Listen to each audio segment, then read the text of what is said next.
from about 15 years on up, a great deal of my thoughts were basically unshareable. We are all evil in some form or another. Are we not? Yes, I am not 100%, but I am evil. My mother was a sick, angry, hungry, and very sad woman. I hated her, but I wanted to love my mother. This is Serial Killing, a podcast.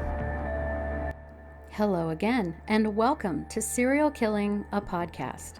This is Alyssa Carroll, and I am your host and the creator of @serial_killing on Instagram, where we go through the life stories of serial killers to see if we might catch a glimpse of why they displayed their famous, vile, and disturbing behaviors.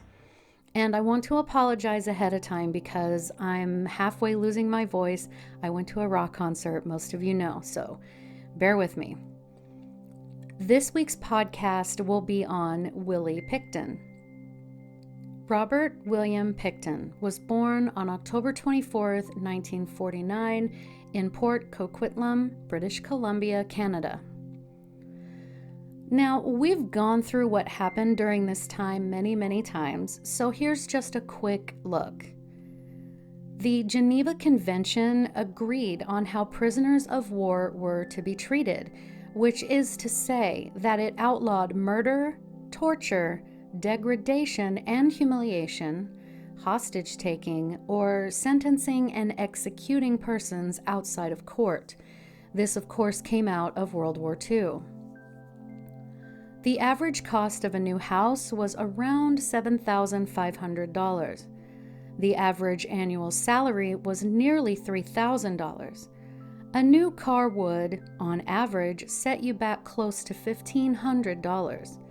A gallon of gas was just 17 cents, and minimum wage was about 70 cents per hour. So this was the atmosphere that he was born into. Now, his parents were Leonard and Helen Louise Pickton. Leonard Francis Pickton was born in 1896 in London, England, so he was 53 years old when Willie was born. Leonard immigrated to Canada in the early 1900s. Louise, as she was called, was born in 1912 in Alberta, Canada.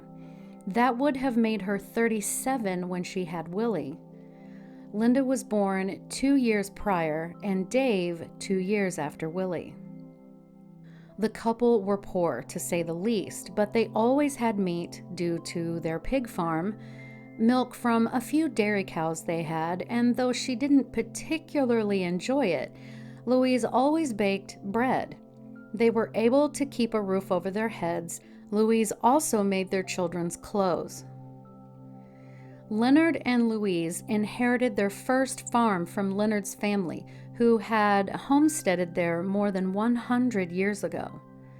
That original farm is now gone. Its blocks of tract housing now taken over that area. Willie's entrance into the world was immediately troubled. He was born with the cord wrapped around his neck, and some have said that it caused at least some level of brain damage, though it went undiagnosed. But nonetheless, he was born into a family that had been proud pig farmers for 3 generations. The farm they owned was next to a hospital, and one particular section was the Forensic Psychiatric Hospital for the Criminally Insane. Willie, his brother Dave, and sister Linda played together on the farm as well as on the grounds of this hospital. The school they attended also had the children of, the doctors and the nurses that worked at the hospital. Once in a while, Leonard and Louise would hire patients from the hospital to do chores around the farm. So basically, Leonard had nothing to do with the children for the most part, which left Louise to do the parenting. Willie's mother was a workaholic who ran the family business and expected the children to put in long hours taking care of pigs as well as looking after the other animals, and even on school days. However, she didn't really make Linda work nearly as much as she did the boys, or at least my research came across that way. And this meant that the kids went on to school after working and smelled of animal feces and so on. And that's when they even went to school. Louise kept them out sometimes to work because she felt that it was more important than their education. This left the kids wide open to being bullied by the other children. And as far as Willy's grades went, well, those weren't very good either. He had an IQ of 86, which is considered lower than average, and much of his school career was spent in special education classes. Locals who knew the family have stated that while Louise most likely tried to be a decent parent to her kids, it was pretty obvious that she was not cut out for it. She was a businesswoman who viewed her children as free labor, basically. When Willy was still a young boy, he found out that his parents had slaughtered a pet calf that he had raised himself. This upset him greatly, and he never got over it. He's been telling that story all of his life. Now, as the years went on, the government basically forced the family to sell their farm so that they could build Highway 7. They moved to a new farm on Dominion Road, and the land was 40 acres of mostly swampy land and a nearly uninhabitable house. It was around this time that Willy's sister, Linda, left to go live with relatives in Vancouver. Now, Willy was called a mama's boy, but he was also shy. It is said that if he wanted to hide from someone, he would crawl into an empty carcass of a large hog. And again, let me stress to you that his personal hygiene was atrocious. Apparently, he actually had a fear of showers. Brand new clothes, on an extremely rare occasion that he got any, were so starched and uncomfortable he complained that they caused his skin to hurt. He smelled, again, like animal feces, rotting animals, and dirt, and he did not launder his clothes. He was completely repellent to all of his schoolmates, and as he grew into his teens, girls obviously wanted nothing to do with him. Due to the accumulation of all of this, 15-year-old Willy dropped out of school long before he would have graduated. Now, here is a story from his teens. Willy would have been about 17 or 18. His younger brother, Dave, had just recently gotten his driver's license and decided to go for a drive in his father's truck. Just ahead of him, 14-year-old Tim Barrett was walking down the road, and Dave slammed right into him. Tim's body was lying crumpled on the road, and Dave, in a panic, he raced home to tell his mother. Louise had Dave take her back to the scene, where she checked the body out. She rolled the body into a very deep ditch, turned around, and went back home without a word. Dave then took the truck to the family mechanic to have the dent hammered out and the headlight replaced. The mechanic did refuse to paint the area on the truck, though. The next day, the boy was found by neighbors and his own family in that deep ditch. But the cause of death was determined to be drowning, even though he had obvious and very severe injuries.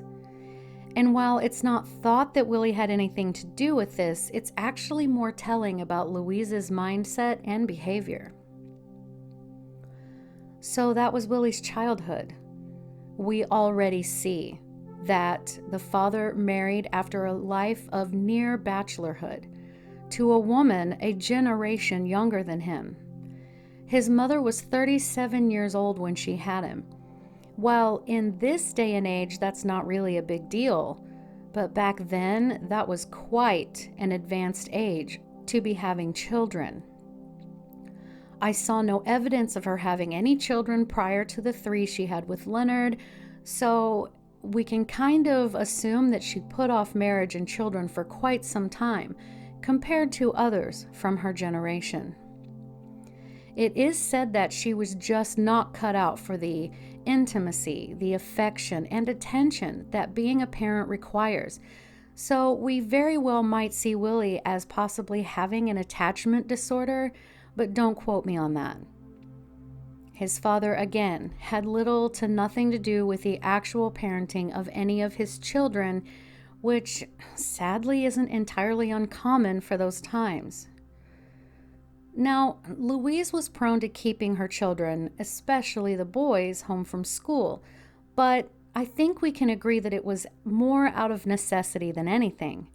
I don't want to sit and say that she cared nothing for their education at all, but it would have been expensive to hire farmhands, and I would think a bit scary hiring the, quote, criminally insane inmates from the hospital next door.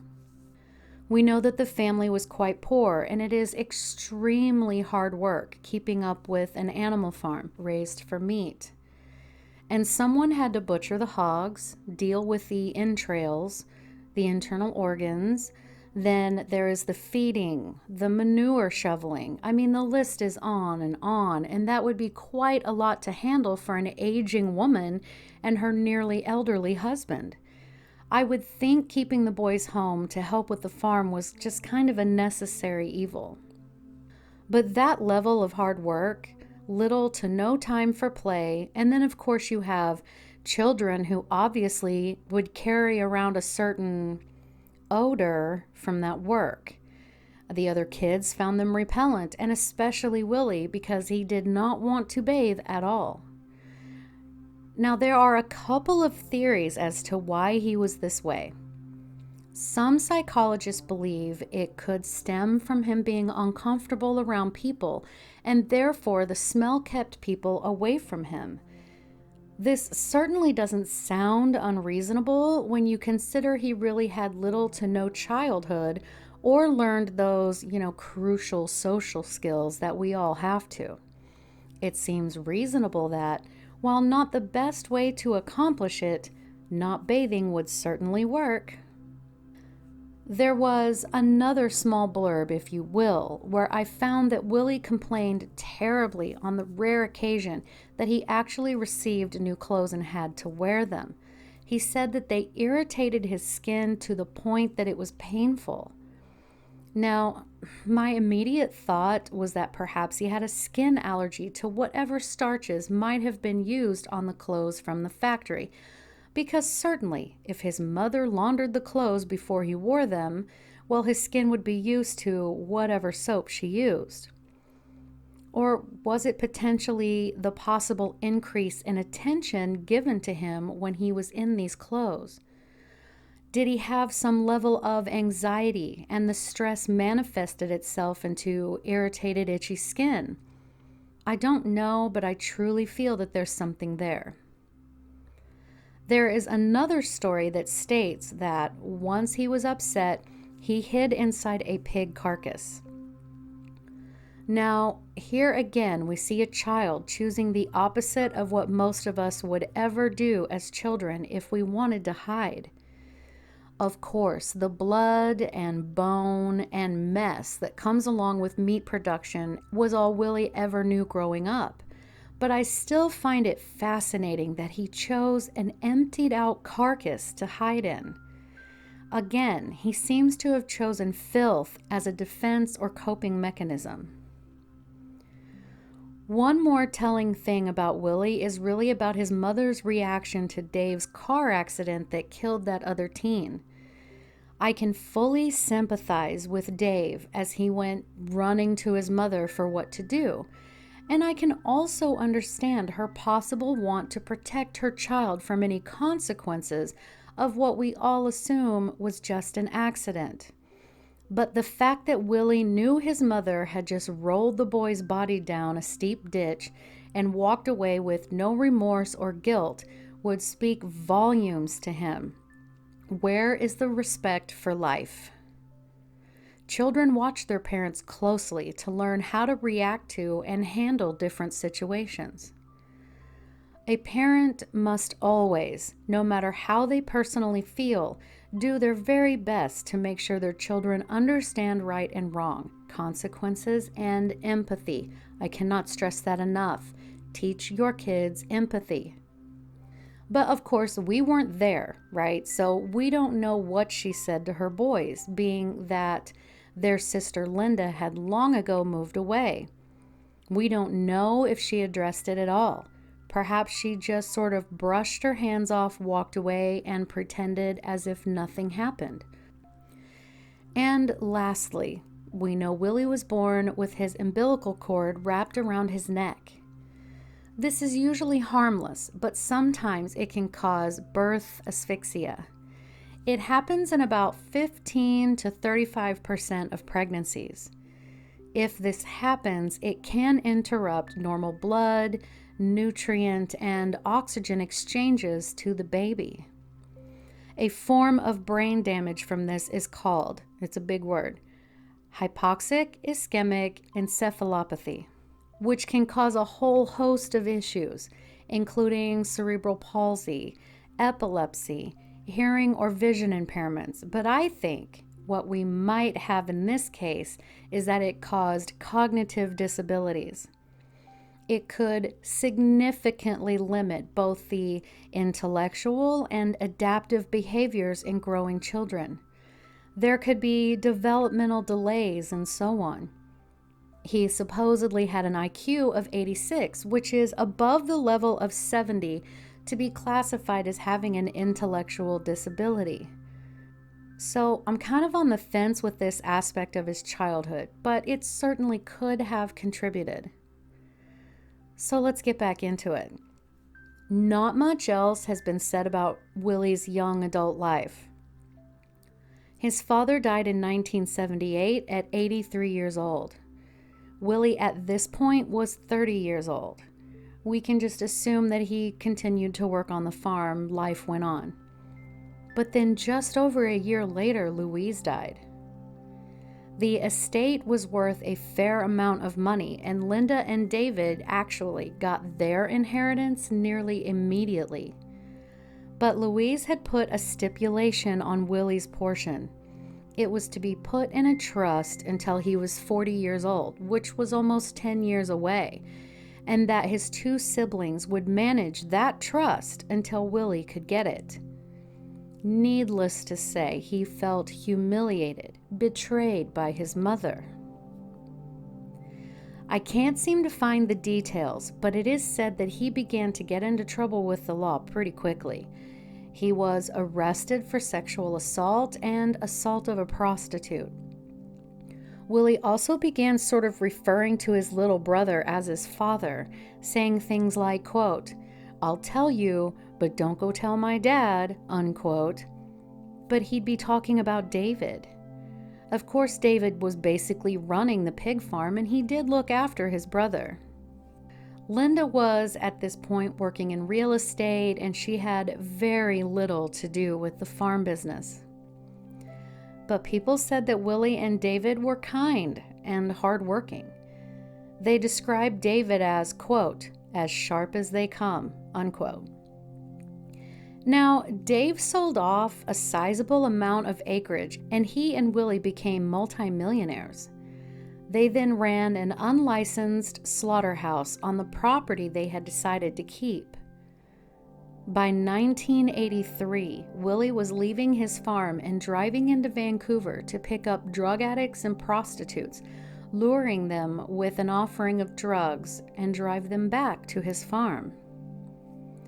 And the brothers were pretty well known for throwing these wild parties on the farm, and these parties would sometimes attract up to 2,000 people. And, they let the farm get really run down, and eventually it became a place where drug addicts would stay for extended periods of time. There was just scrap and wrecked vehicles and falling down buildings and trash everywhere. An acquaintance of Willy's called the farm a, quote, "creepy-looking place," and stated that it was patrolled by a 600-pound boar. Quote, "I never saw a pig like that, who would chase you and bite you. It was running out with the dogs around the property," unquote. This same acquaintance also began to notice that women who visited the farm were coming up missing. Willy was bringing prostitutes and drug addicts to the farm. He would have sex with these women or rape them and then murder them. Once they were dead, he would then take their bodies to the butcher barn. Witnesses later came forward and claimed to have seen him hanging a woman from a meat hook and skinning her. He so loved the power and control that he had over these women. The ultimate goal was the rape, and then instead of them leaving and turning him in, as had happened to him in the past, he simply killed them, butchered some of the meat, and threw the rest to the pigs, because we all know that pigs will eat everything but the teeth, as the saying goes. When he would throw these wild parties, he would have a pig roasting, a pig that had been fed the chopped up remains of his victims. What he couldn't use, such as the pig bones or entrails, were sold to companies that would use the rest of those other parts in the food industry. Women's remains also went to the processing plants. And there were times Willy fed human meat to his guests. In fact, the whole of the area had, in one way or another, unknowingly ate human remains. One of the workers on the farm, a man by the name of Bill Hiscox, began to suspect what was going on around that farm. He did go to the authorities, but basically nothing came of it. However, on February 6th, 2002, police finally obtained a search warrant for illegal firearms on the farm. After Willy was taken into custody, police obtained a second court order to search the farm as part of the BC Missing Women's investigation. And they certainly found personal items belonging to the missing women on the farm, but at first nothing else. The next day, Pickton was charged with a weapons offense, and unfortunately, he was later released. But thankfully, he was kept under police surveillance. Finally, on February 22nd, he was finally arrested and charged with 2 counts of first-degree murder. As the next few months went by, the murder charges climbed to 27, making him the most prolific serial killer in Canadian history at that time. The authorities brought in dozens of these archaeology students with training in identifying human bones and had the farm excavated through November 2003. And in 2004, it was revealed that Willy had ground up human remains and mixed it with pork that he sold to the public. So, of course, the province's health authority issued a warning immediately. Afterward, the property was fenced off, the buildings on the property were demolished, and forensic analysis indeed proved difficult because the bodies were left to be eaten by insects and pigs on the farm. Willy's trial began in 2006 in New Westminster, where he pled not guilty to 27 charges of first-degree murder in the Supreme Court of British Columbia. Canadians then heard the gory details of what was found on his property, such as, disclaimer, skulls that had been cut in half, with hands and feet stuffed inside. The remains of one victim was stuffed in a garbage bag in his trailer. Part of another victim's jawbone and teeth found just outside the slaughterhouse, and a small handgun with an attached sex toy that he apparently used as a silencer. A tape was played in the trial where you could hear Pickton describing how he killed the women. I think they got that through another inmate in prison. He did this by handcuffing and strangling them, then bleeding and gutting them before feeding them to the hogs. Needless to say, it did not take long for the jury to find him guilty. Robert Pickton received a sentence of life with no possibility of parole for 25 years. Today, he is nearly 70 years old, dealing with hepatitis, and sits behind bars in a Canadian prison. Thank God. Now, you and I, we've been through a lot of these together. We have walked the path side by side through horrendous childhoods and genetic factors, the whole spectrum. You guys discuss with me your theories and thoughts, and I absolutely love it. Every time I'm notified, I cannot wait to get in there and see what you guys have come up with. This community that you and I are building together is incredible. I love you guys. So I feel pretty confident in saying that you'll agree with me in my assessment. Though his mother was not perfect by any stretch of the imagination, and his father didn't really bother himself with his children, and even though his IQ was low, it wasn't incredibly low, just the low end of average. And even though he was raised around the bloody business of butchering animals, I still feel that what he did cannot be explained through the typical, easygoing nature versus nurture. I really feel that this guy was straight up born to kill. But what do you think? Leave me a comment on Instagram @serial_killing or YouTube under the same name of this podcast. You can visit my website at serialkilling.squarespace.com. It's always under construction, I know. And consider sponsoring the podcast. It takes a lot of time to do these, but I love it. And thank you. I cannot thank you enough for listening. I appreciate every one of you because I know that you could have listened to anyone else, but you chose me. Thank you so, so much and have a great day.